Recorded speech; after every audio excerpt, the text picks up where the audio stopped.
pré-candidato ao governo do Rio pelo PDT, o deputado estadual Pedro Fernandes promete acabar de vez com o projeto das UPS, Unidades de Polícia Pacificadora, no Estado.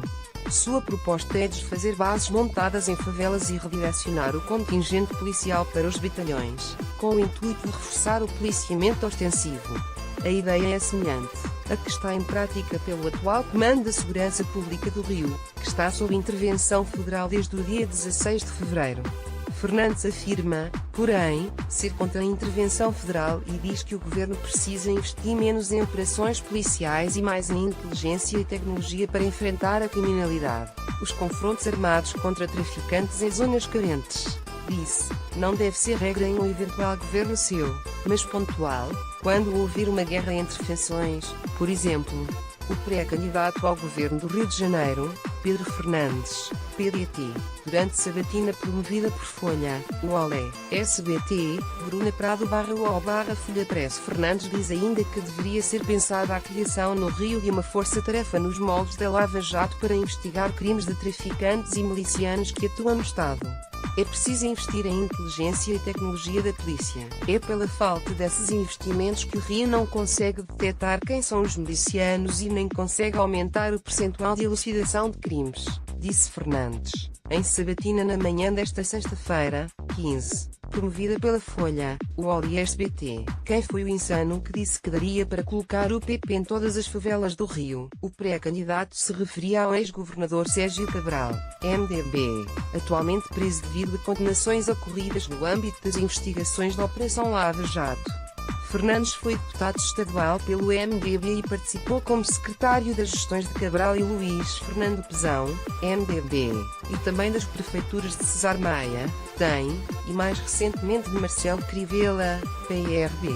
Questionado sobre as críticas que faz a políticas de governos que ele próprio teve participação, Fernandes disse que sempre foi convidado a ocupar cadeiras no executivo pelo seu perfil técnico como gestor. Fernandes chegou a dizer que faria parte de qualquer governo que lhe convidasse para assumir alguma pasta, inclusive no caso de a eleição presidencial ser vencida pelo pré-candidato do PSL, Jair Bolsonaro. O pré-candidato do PDT à presidência é Ciro Gomes, cuja proposta é fazer uma frente de alianças de centro-esquerda.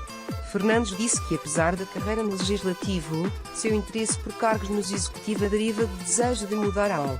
Se algum presidente me convidar para ser ministro, eu vou, independentemente do nome. É preciso acabar no Brasil com essa prática de que o governo que entra cancela os bons projetos do anterior, disse ele, que elogiou o governo de Sérgio Cabral, por exemplo, pela criação da Lei Seca. Fernandes, que filiou-se em março ao PDT, ele era do MDB, evitou criticar o presidente do partido no Estado, Carlos Lupi, sobre denúncias de que atuaria como funcionário fantasma em gabinetes do Legislativo durante sua atuação como dirigente partidário. O pré-candidato ressaltou que a medida não é necessariamente ilegal, mas que deveria haver no país uma mudança na lei para impedir a prática. Ele disse que conhece pouco o dirigente trabalhista. Eu conheço o Lupi há pouco tempo.